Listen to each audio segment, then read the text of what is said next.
Welcome everyone to the Reporting on the Supreme Court panel, hosted by the Daily Princetonian and co-sponsored by the Whig-Clio Society.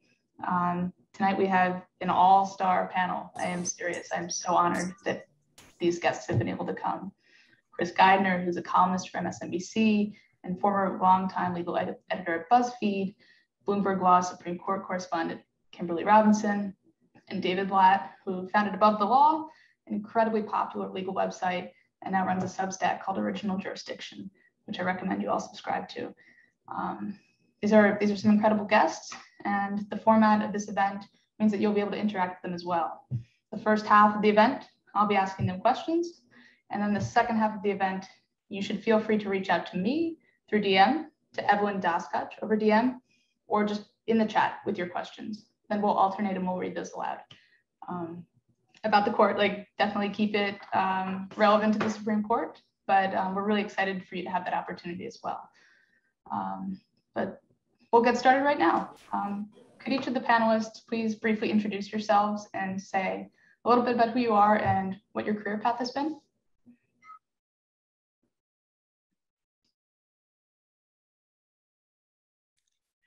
Go, David. Okay, you're alphabetically first, Chris, but fine, I will, it falls to me. So my name is David Blatt, and I was very happy you showed me. Thank you. Did you pre-order them? Right. I think someone has not muted themselves. As Anna mentioned, I started Above the Law, which is a well-known website covering the legal profession. And now I have a Substack newsletter called Original Jurisdiction, where I also write about the Supreme Court. I'm a lawyer by training, and I practiced for about 7 years before starting to write about legal affairs. And I started actually in New Jersey. I was working as a federal prosecutor in Newark for then U.S. Attorney Chris Christie, and I had an anonymous judicial gossip blog called Underneath Their Robes, which I did under a pseudonym while pretending to be a woman.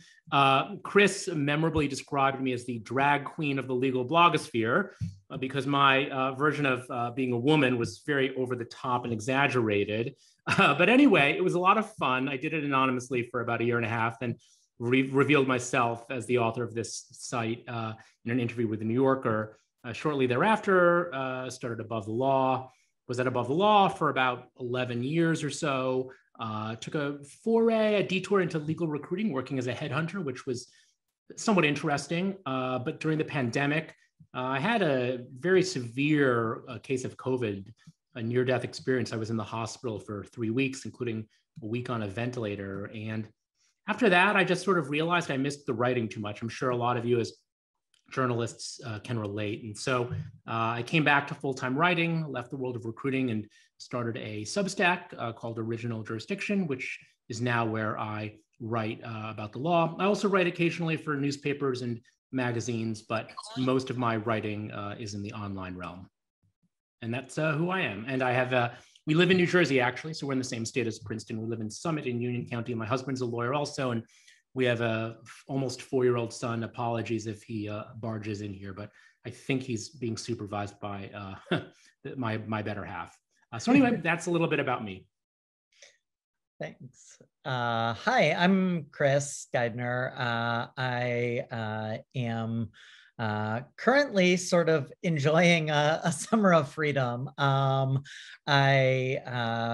path, I had been a blogger back in the early days with Underneath Their Robes at Law Dork while I was going to law school at Ohio State, and continued that when I started working at a law firm in Columbus, Porter Wright. And then I went in and worked for the state of Ohio for the AG's office for 2 years. And they made me shut down the blog. And then when I left the AG's office in 2009, I came back with Law Dork 2.0.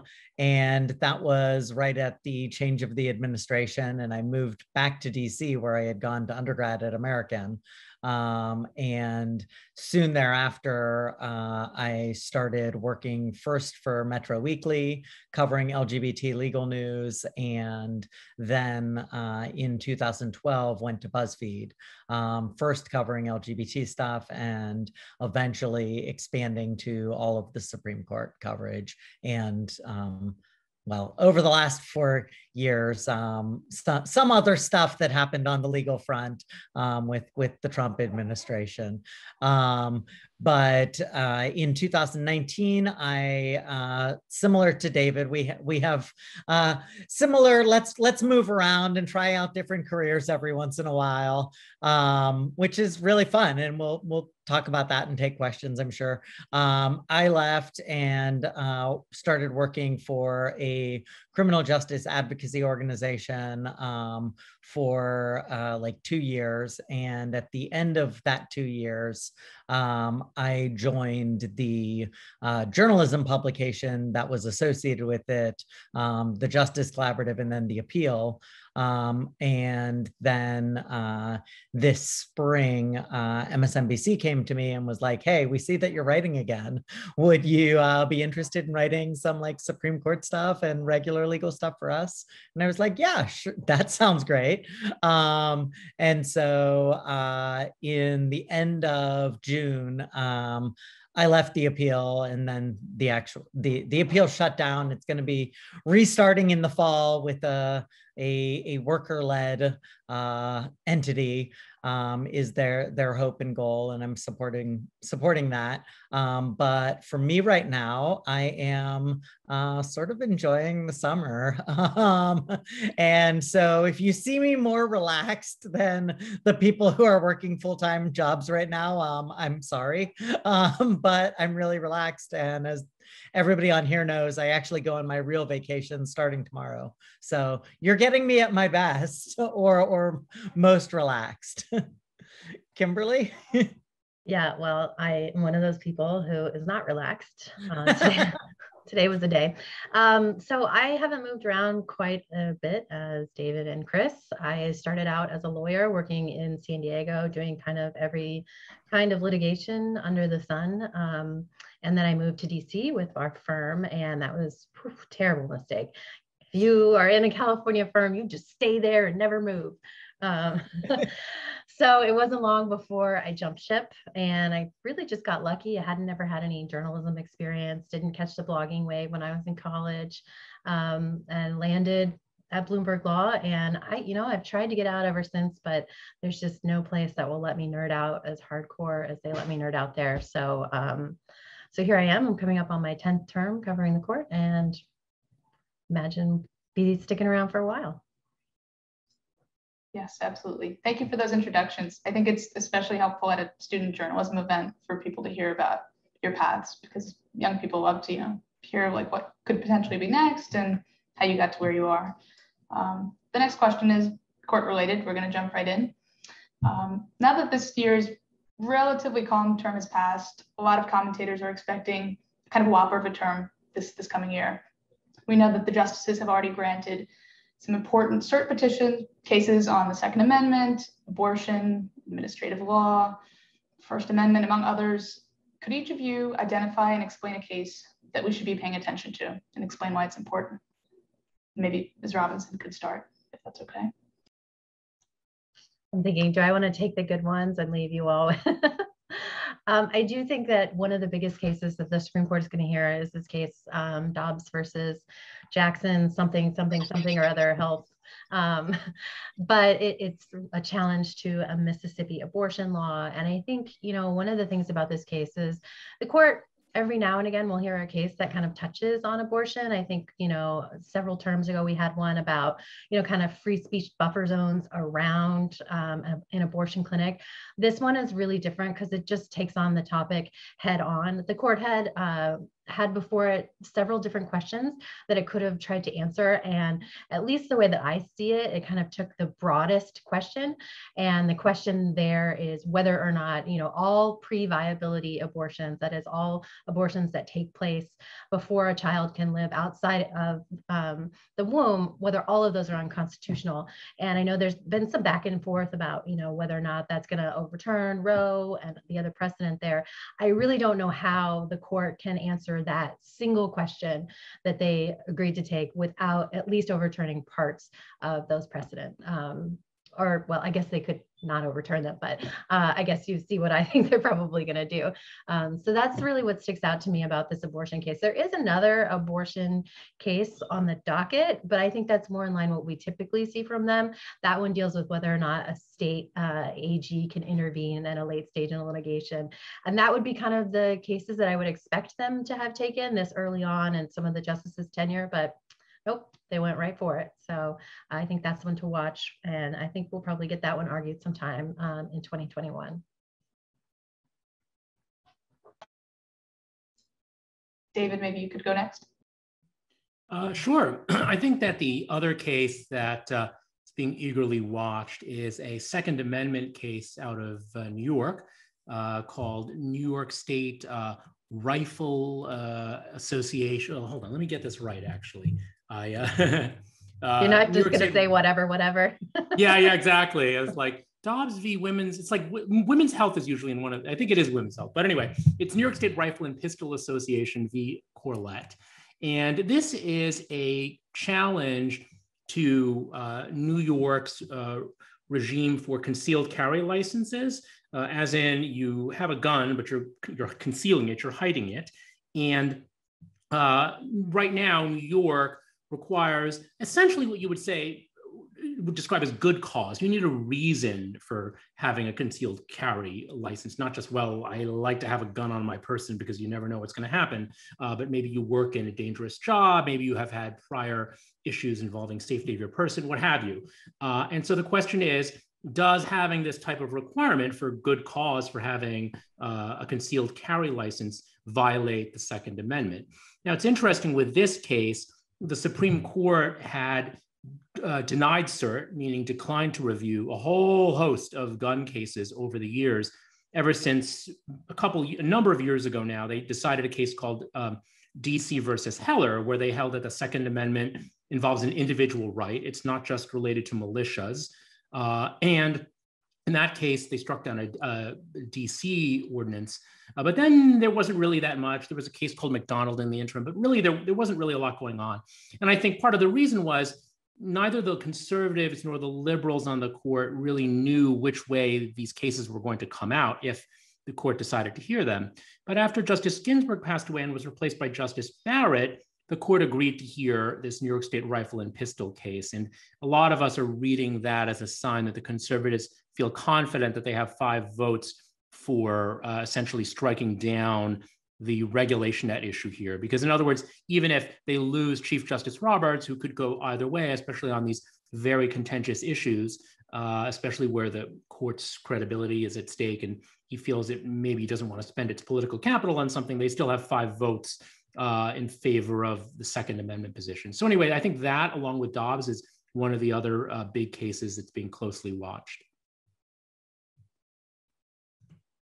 Yeah, since Kimberly and David are jerks and took the 2 big ones. No, I think I'll cheat in my own way and I'll talk a little bit about 2 cases that have a similar situation about them, and it has to do with the Biden administration and their position on cases and whether or not them continuing to take a certain position is going to cause problems for them. And the first one is the Tsarnaev case, the Boston bomber.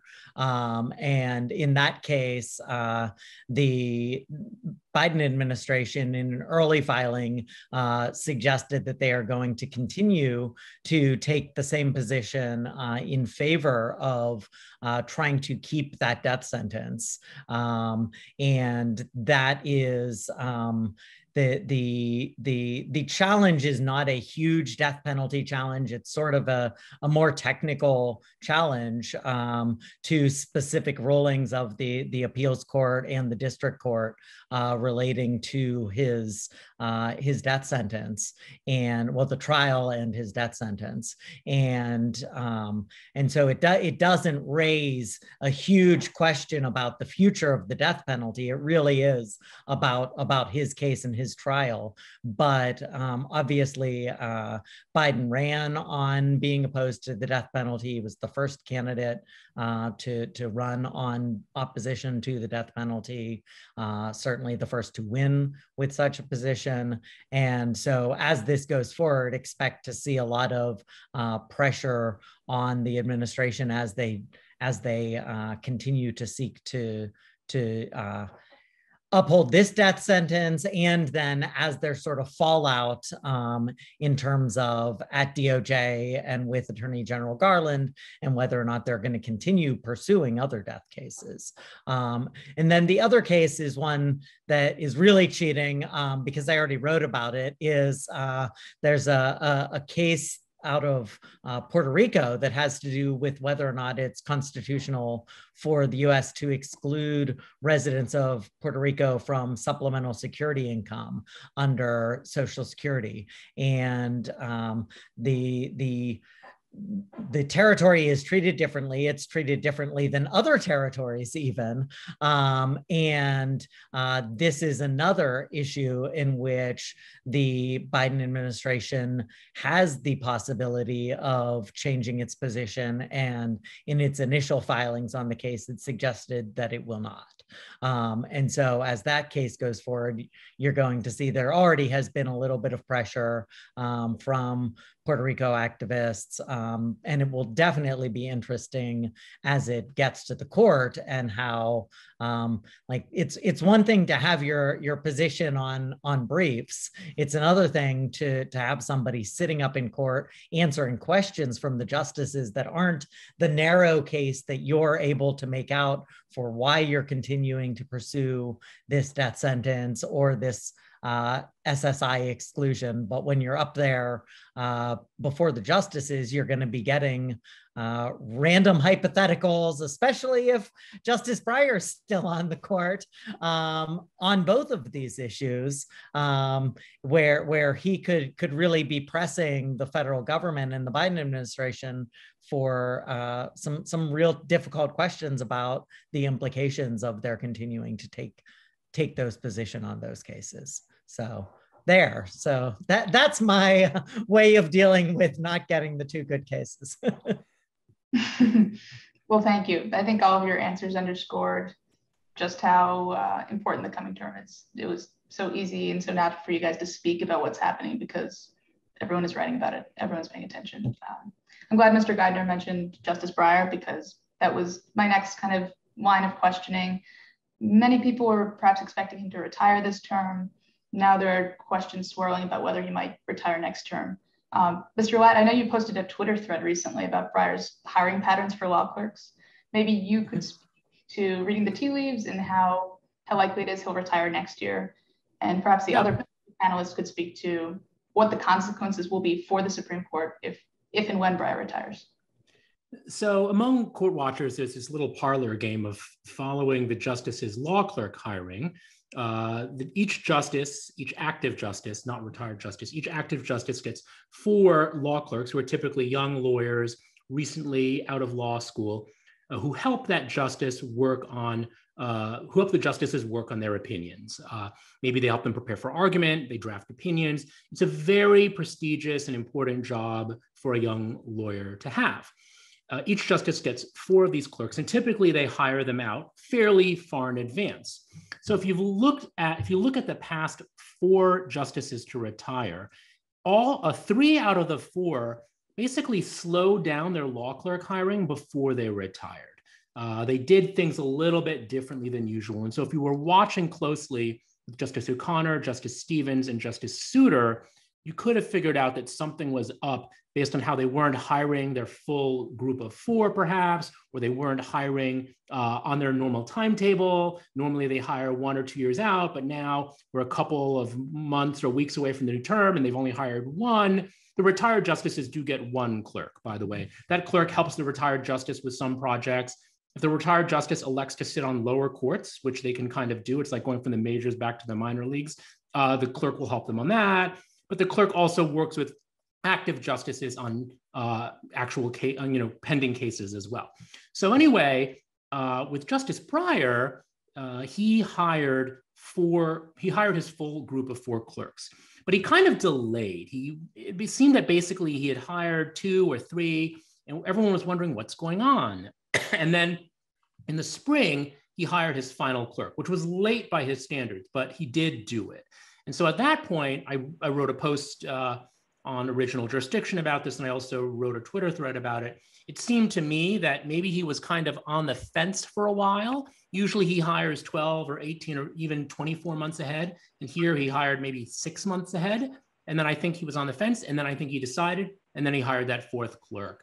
And so after he did that, I said, oh, there's a 70-30 chance I think he's going to stay for at least 1 more term, meaning this upcoming term. And then last week in an interview with Joan Biskupic of CNN, Justice Breyer actually just said, I have not yet decided when I'm going to retire. He said, I'm going to focus, I'm going to consider my health. I'm going to consider the needs of the court. But typically justices retire at the end of a term.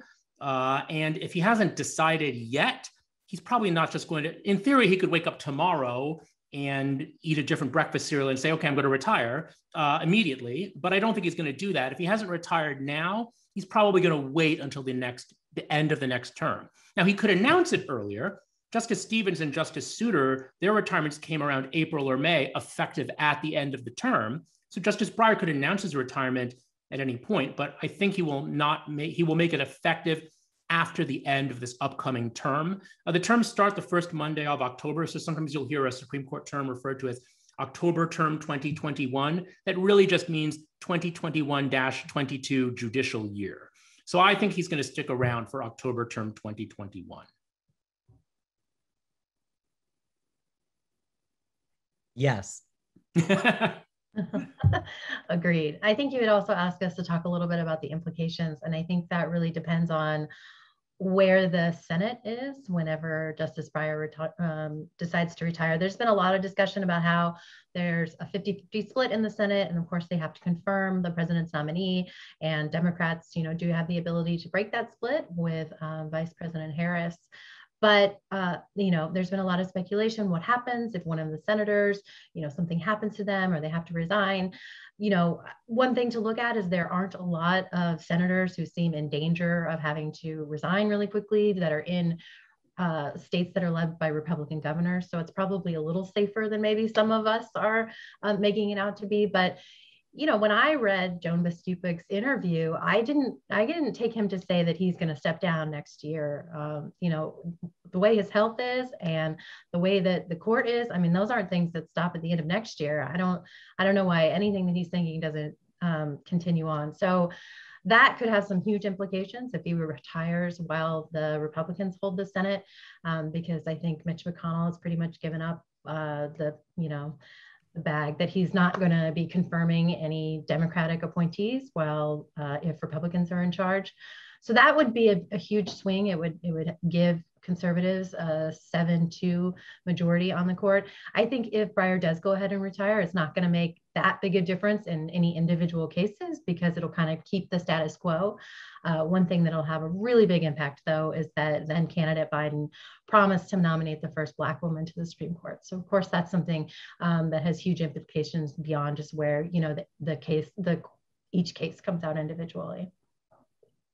And interestingly enough, one of the leading contenders is actually one of Justice Breyer's former law clerks, Judge Ketanji Brown Jackson, who was just elevated from the DC District Court or the trial court up to the DC Circuit or the appeals court.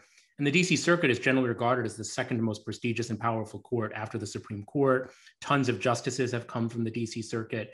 And another kind of bit of thinking that I was thinking was, if Justice Breyer retires a year from now, that means that Judge Jackson, his protege, gets a year of seasoning on the appellate court, which makes her an even stronger contender. But as Kimberly mentioned, everyone's thinking, oh yeah, he'll retire in a year.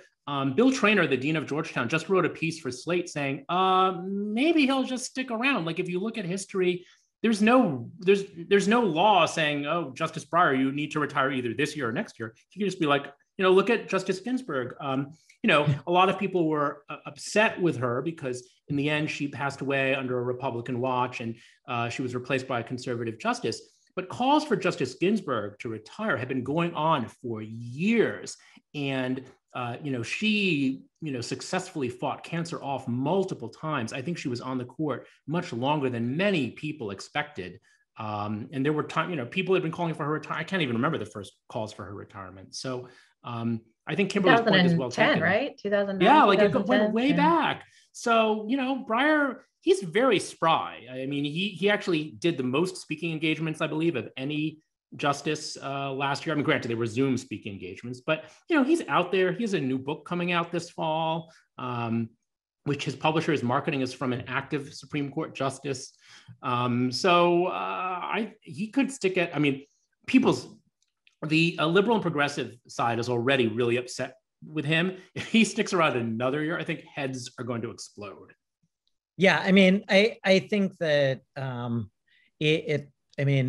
don't want to give away too much, but I might have a column coming out on this topic that is probably coming out tomorrow. But I essentially think a little preview. I think it's a gamble that Breyer is taking, and that he thinks he can do more good from the court than leaving it right now, and that the gamble is worth it. And I think that if you looked at some of the stuff that he talked about before this term came to a conclusion, where he did talk about, the speech he's turning into a book, but also he had given another speech in May where everybody looked at it as sort of totally out of touch, where he talked about working with Republican colleagues to find your common ground. And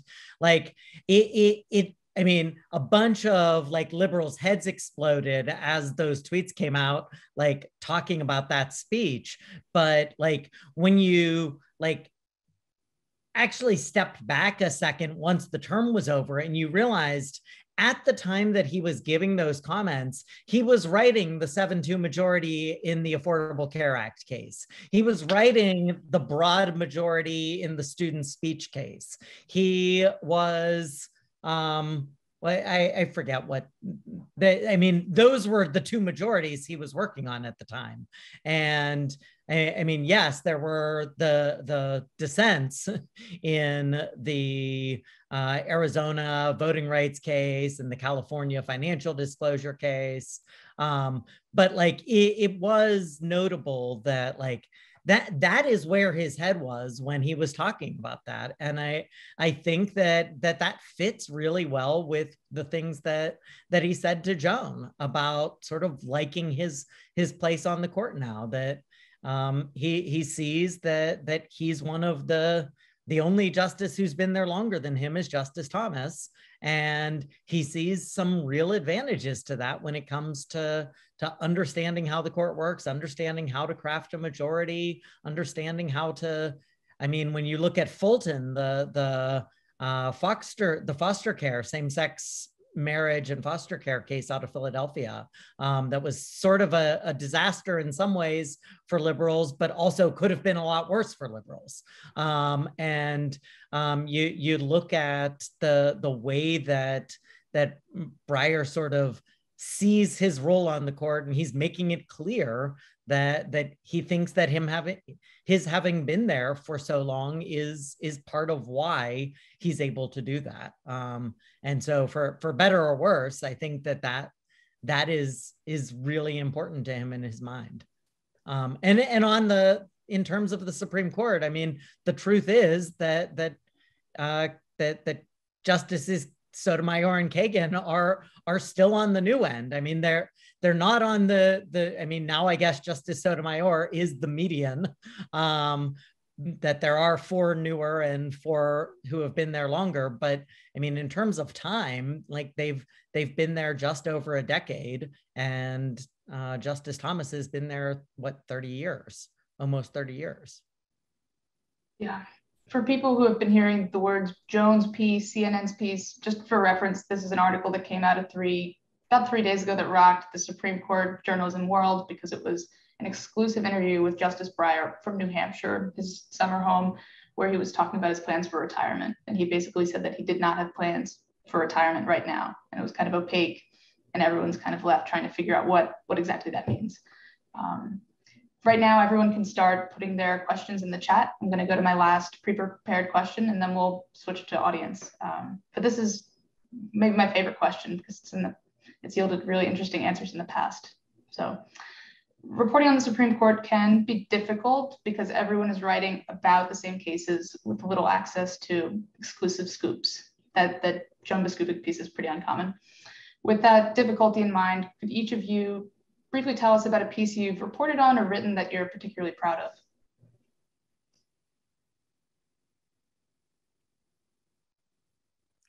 I'll answer the question a little obliquely. I think that one thing that can be helpful is to kind of find your lane, really. And for me, I think my lane is really this domain of Supreme Court clerk hiring.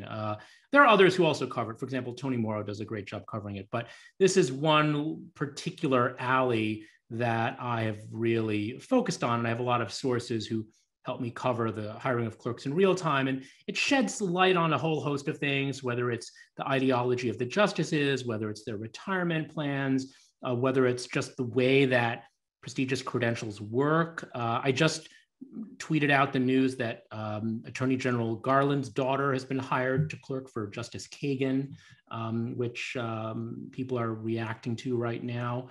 So that is essentially one thing you can do, sort of find a niche. The other thing I think you can do, and I think both Kimberly and Chris have done this really well over the years, and so I'll be interested to hear their answers, is you can kind of like flesh out the story behind the story. A lot of times when the opinion comes out, we just read the opinion, here's what the opinion says, here are the implications for it. But oftentimes you can kind of dive a little deeper and figure out, why is this really important? Or who are the people really behind this? And so I think there are a lot of opportunities for so-called enterprise reporting related to the court, even though, yeah, it's hard to get the justices to talk. The clerks do not leak. I mean, occasionally there are leaks. Joan's been actually, to the extent that there are leaks, Joan is great at getting them, but there's very little leaking.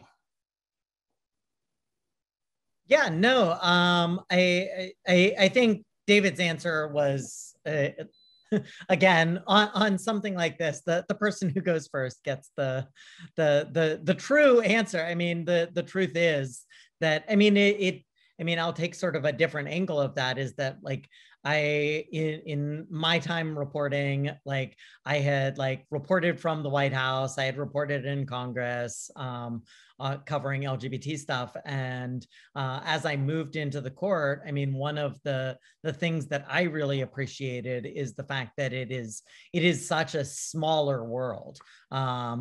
While like, I mean, even though the White House is a small building too, and you think there's only one president. So, but I mean, they're like the major networks might have like 8 reporters who are assigned to the White House, and the Times has just as many in the Post. And so you end up having like 300 people who are doing stuff on the White House at any time. You've got thousands of people covering Congress. And it's like, what, 26 hard pass holders at the Supreme Court, and like another like probably like 15, 20 people who regularly cover the court. So it's like a much smaller world. And it makes, I mean, I truly thought of like, and still think of the Supreme Court reporters as my colleagues, as well as like the BuzzFeed people I worked with. And there's very few times, like other than that, like 5 minutes at 10 a.m. where we're like actually competing with each other. Like in most cases, like we will basically defer to the reporters who we know are experts on those cases. And unless there's like one of the like 5 cases that we all have to write about each term, like we'll just share what other people are writing. And I mean, that's something that like I had a real great experience going into the court covering marriage, because like there were, when all of those marriage cases were coming out of different districts and different circuits, and there were issues about stays, and there were lots of applications to the Supreme Court. Like a lot of the times the other Supreme Court reporters were like, okay, Chris, what's this one? And that was great. And that helped me get to know the Supreme Court and the press corps. I guess the 2 easy pieces that I would turn to, I don't know what David, I'm afraid to open chat and ruin everything. But like, I mean, I got to write profiles of both Edie Windsor and Jim Obergefell in the run up to like both of them, because I had been covering the cases since they started. I was able to be like the first person for both of them who got long sit-down interviews after cert was granted, and that was really cool. As a journalist, that's really cool. And when we talk about there aren't a lot of exclusives, being able to have that opportunity for cases that I've been covering for years was really great. And now I'll let Kimberly talk and see what David said. I just pasted in a link to your profile of Jim, because it's a good example of having a lane, because I think you really owned that story, Chris. I mean, everyone else was writing about it because it was the biggest thing going on at the court, but you really just, you really owned that story. Yeah, I mean, I'm going to totally agree with David and Chris that you have to find kind of a space for yourself. I'm lucky, I write for a trade publication, so I get to write things that are important to lawyers. And having been a lawyer myself, that's something that, I find really interesting. The other kind of stories that I like to write, or I try to keep my own statistics of the court, and some of them more serious than others. So one that I really loved doing when Justice Ginsburg was still around was the fastest justice, that is the person to write the fastest opinion. And it was always kind of neck and neck. And I wrote a story about Swift Sonia and Rapid Ruth. And then at the end of the term, Justice Ginsburg always gives kind of a wrap up at Georgetown. And one year she mentioned that Rapid Ruth had beat out Swift Sonia, and I almost died. So that's my favorite story, but for sure, I think, taking a beat and making it yours is not only important for like your readers, but it's also going to make your work just so much better and more enjoyable to have something to that you can claim as yours. And just something I would add is that you've got an interesting group here, because all 3 of us are lawyers. We're at one point practicing lawyers, which is, I mean, there are some people— Unfortunate, which is unfortunate. There are some people who are covering the court who like attended law school and maybe even got barred, but I don't think there are many who practiced, and all 3 of us practiced. So that is unusual. There are more Supreme Court reporters and even court reporters who did go to law school and get barred, but there aren't as many who actually practice. So I realized that going in, it wasn't an intentional decision, but that's how it just shook out. I guess Adam Liptak of the New York Times also would have made a quartet for that group. But Evelyn, why don't you go ahead and ask the first question? Yeah, so our first audience question is as follows. And I'll start by saying that anyone is welcome to answer, but you don't all have to answer if you don't choose to. But here goes. So this audience member has asked, some SCOTUS watchers have described the split not as a 6-3 split, but as a 3-3-3 split, divided not so much by ideology, but by institutionalism. To what extent do you agree with this assessment? And if true or somewhat true, what are the implications? I mean, I think it depends on the case. I think that trying to say that it's 3-3-3 or 6-3 at this point is like misleading, because I think there are some cases that it's becoming very clear are 6-3. There are some issues that it's becoming very clear are 6-3. But I think that there are I mean, I think for the first few terms, you don't really know where a justice is. And I think that Gorsuch is still even finding his way at points. And certainly Justice Kavanaugh is, and certainly Justice Barrett is. It takes time. If you look back over time at any justice's first 2 or 3 terms, you're going to find sort of opinions that later, when you look back, you're like, well, that seems weird for so-and-so. And it's because they're still finding their way. It's very different being a Supreme Court justice than even if you've been a federal appellate judge for a long time, because you don't have a boss anymore. And that's a big change to get used to. Well, and I think the rubber is really going to hit the road next term when we do get some of these bigger cases, which, I think that'll really tell us a lot about whether or not there is kind of this instinct that's kind of shared among 3 of the justices to kind of pull back and not go so fast, or if that's just going to, that's going to be something we look back at, the 2020 term and say, oh, that was cute. I think that the 333 observation is not a bad description of how this term fell out. But I agree with Chris. You just can't tell. Justice Souter gave no hint in his first term that he was going to end up basically being one of the liberals. Justice Thomas in his first term did not indicate that he was going to be this hardcore conservative and willing to reconsider everything under the sun kind of judge. So you just don't know. I think the 333 thing, though, is a good descriptor for this term. But even last term, I don't know if it would have been a good descriptor, because take Justice Gorsuch, who's usually lumped with Justice Alito and Justice Thomas in the conservative branch.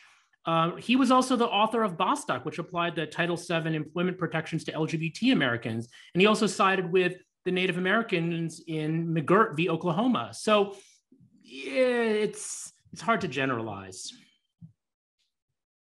I mean, I think the big difference that from last term to this term with having Justice Barrett on the court is the thing that was mentioned earlier, which is like last term, it only took one conservative justice to flip their vote in order for it to be a different opinion. And so there was more incentive for either Justice Kavanaugh, Chief Justice Roberts, or Justice Gorsuch. There was more incentive for them to consider flipping sides because they could control the opinion. They could create a majority. And now, I mean, it wouldn't have made a difference in Bostock because you had 6-3 anyway. But I mean, now you do have this issue of you need 2 to get a majority, as Chief Justice Roberts found out, for better or worse, several times. So I do think that like right now we don't really know how many times that Justice Kavanaugh or Justice Barrett did something. Was it just because like they were new and they were like, okay, well, this is where the chief is. We don't need to make decisions right now. So I'm gonna go with it. I think that's a really good observation, Mr. Geidner, because these past few terms, we've had several new justices. We've had Justice Kavanaugh, we've had Gorsuch, and now Justice Coney Barrett. And every term, people try to predict how they're going to rule. And every time, that first term is not necessarily indicative of their writing style or how they're going to pan out ideologically. Somebody who we can talk about with a little bit more confidence, though, is the Chief Justice. And we have an interesting audience question. To what extent does Chief Justice Roberts' concern about the perception of the court affect or shade his jurisprudence? Same caveat here, if somebody has something to say, you can say it, but not everyone has to answer. I feel pretty strongly about, I've written a few things about Roberts over time. And I mean, I think back like several years ago now, I wrote a piece about sort of the changes that had happened in the way that Chief Justice Roberts was voting over time.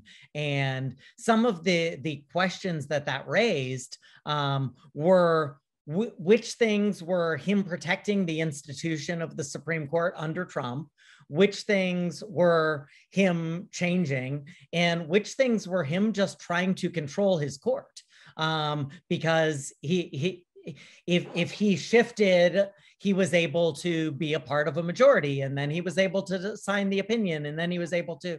And so for cases where you had this split, especially back when Kennedy was still on the court, like there were so many instances where he had much more freedom of movement because of the way that the court was split at that point, and honestly because of the pressures that Trump put on the system. He was able to be the institutionalist who was standing up for, there are no Trump judges, there are no Obama judges.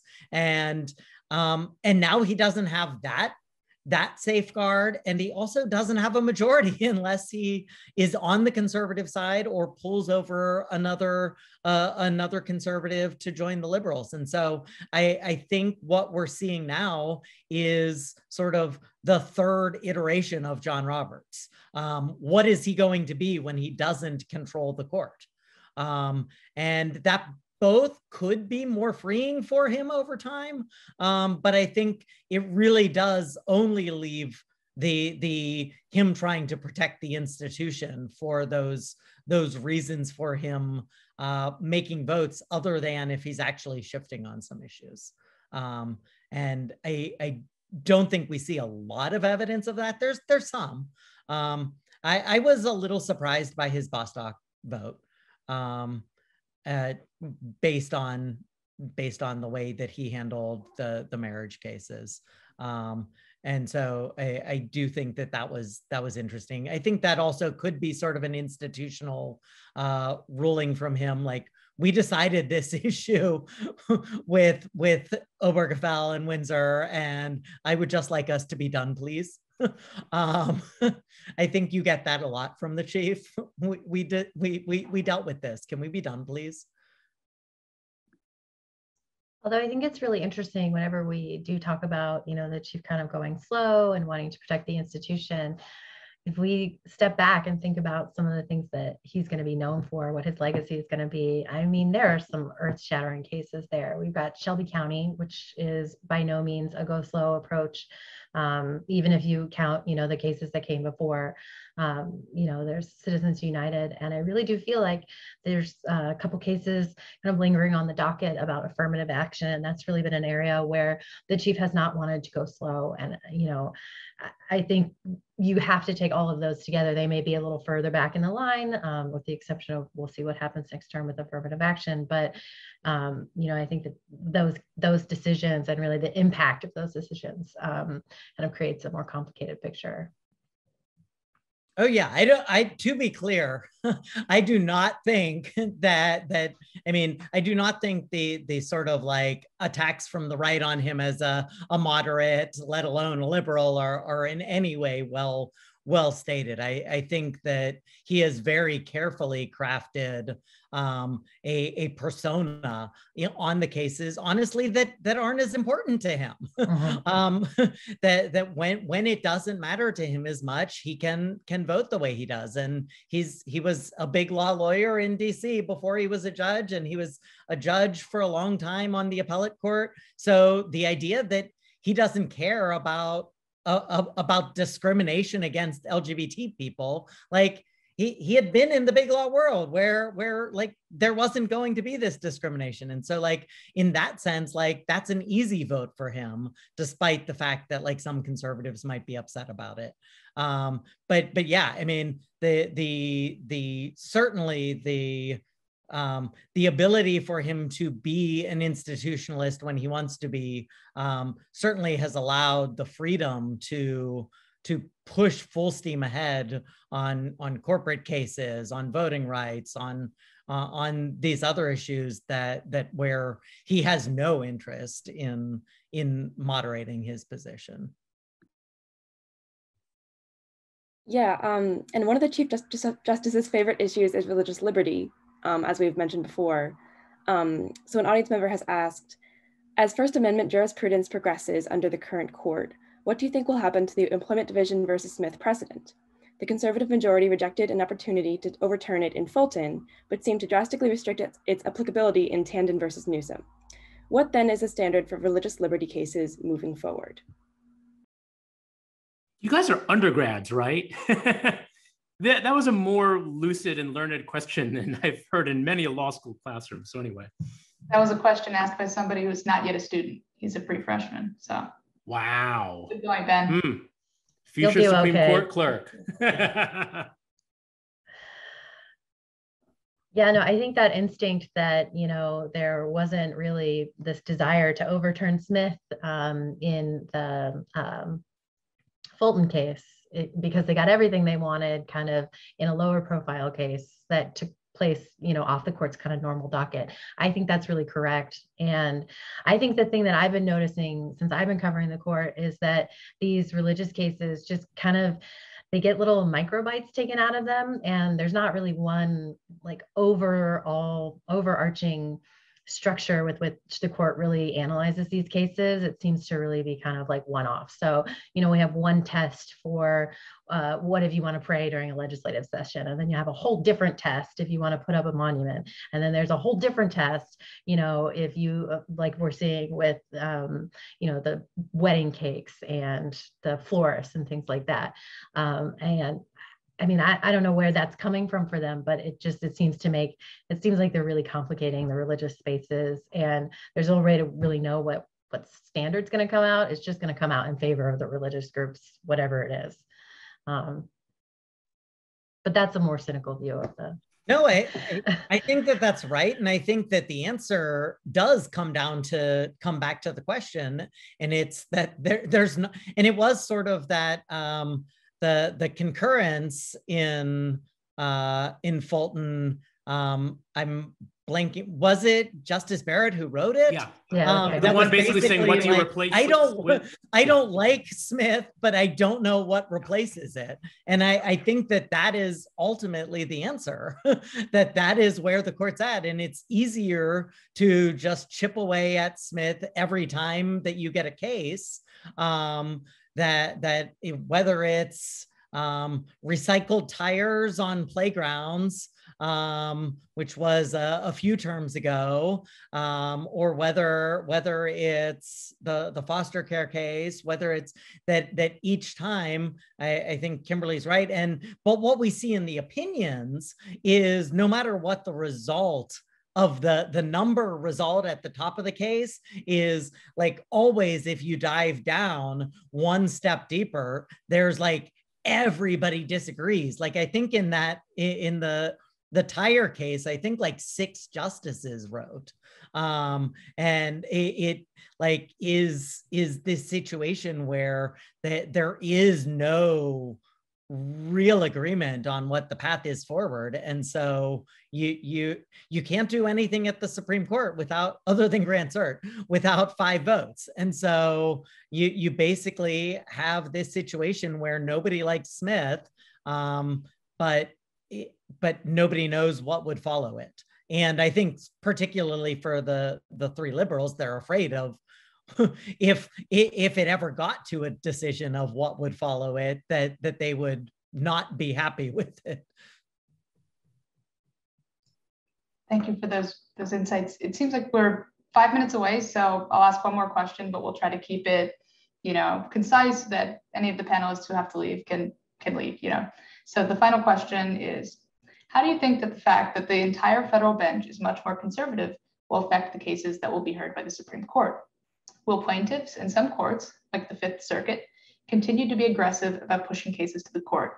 With only 3 liberals, will the court deny cert in more cases, meaning will it deny petitions to your cases, essentially letting the appellate courts do the dirty work on controversial issues?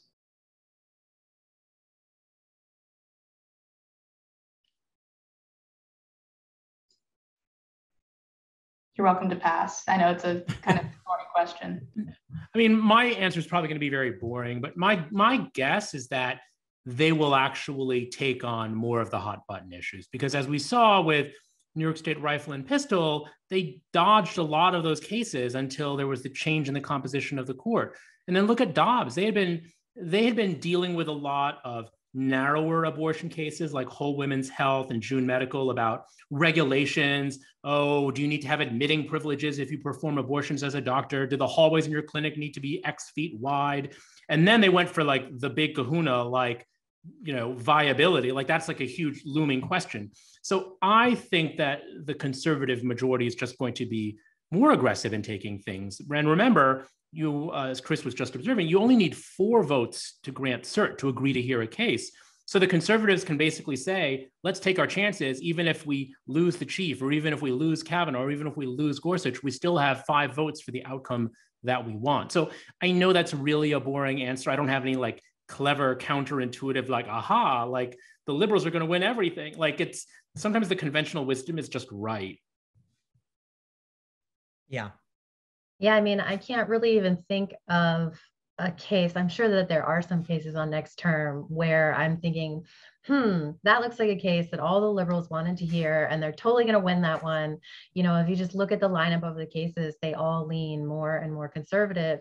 And then, as somebody who tried to wrap up the term, I think it was always important to point out what happened with the Affordable Care Act case this term. But yet that was an off the wall challenge. That was just something that the Fifth Circuit did that was just so outside of the legal mainstream and really was criticized. But yet, that's one that, because of the expectations that were set, it's one that we kind of pointed to and said, look, this was a liberal victory that this conservative, effort didn't win. I think you're going to see more like that rather than kind of the Obergefell's of the world. Yeah, I don't have much to add. I think that's right, and it's you sound more happy about it. It's going to be more the liberals trying to minimize damage, which goes back to that prior point that he seems to think that he's in one of the best places to do so. Whether that's right or not, I guess we'll find out over the coming term. And there will be more dissents from Justice Kagan, like we saw in Rucho, the gerrymandering case, and Janus, the labor union case. We'll probably expect a lot more of those. I think this is a great place to wrap up, a kind of preview for the term ahead, kind of sweeping wide. This has been excellent. I've been so grateful to co-moderate with Evelyn and to hear your insights. So thank you to everyone. Thank you to the panelists for coming.